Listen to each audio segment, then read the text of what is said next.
اب کرونا کا قصہ بڑا پرانا ہو چکا ہے، پرانا بھی ہے لیکن ابھی چل بھی رہا ہے، اس لیے ڈر بھی لگتا ہے، لیکن اس کا جو ایک مطلب اس کا صحت پر تو امپیکٹ ہم سب کو پتہ ہے، لیکن جو اس کا اکانومی پر امپیکٹ ہوا ہے نا، لوگوں کے روزگار پر،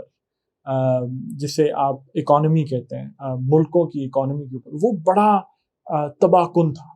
اور تباہ کن اس لیے تھا کہ جب ایک پورا سائیکل چلتا ہے نا، کہ جب کرونا آیا، آپ کی لوگ کام کرنے نہیں جا سکتے تھے، لوگ گھروں میں بینز لگ گئے، لاک ڈاؤنز ہو گئے، لوگ باہر نہیں نکل سکتے تھے، لوگوں نے خرید و فروخت کم کر دی، فیکٹریاں بند ہونے لگیں۔ تو جب فیکٹریاں بند ہونے لگیں تو جو فیکٹریوں کے مالکان تھے انہوں نے کیا کرنا شروع کیا، جو بزنسز کے مالکان تھے انہوں نے کیا کرنا شروع کیا، انہوں نے اپنی کمپنیز کو ڈاؤن سائز کرنا شروع کیا، انہوں نے اپنی کمپنیز میں ڈاؤن سائزنگ سٹارٹ کر دی۔ یہ ڈاؤن سائزنگ کیا ہوتی ہے؟ ڈاؤن سائزنگ آپ کو لفظ کے کانسٹیٹیوشن سے پتہ چل رہا ہوگا، ڈاؤن سائزنگ جیسے سائز کو کم کرنا۔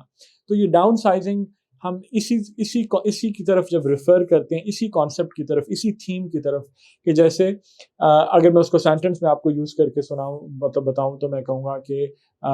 بیکاز آف کووڈ اور because of corona there was massive downsizing across the economy, across industries. massive downsizing کا مطلب ہے کہ بزنسز نے اپنی ورک فورس کو کم کیا، انہوں نے اپنی آرگنائزیشنز کے سائز کو چھوٹا کیا، اور چھوٹا کیا تو کیا کیا، انہوں نے لوگوں کو نکالا ہے، اس سے لوگوں کی نوکریاں گئی ہیں، بہت سے لوگ بیچارے بے روزگار ہوئے ہیں، وہ ان کو جابز کی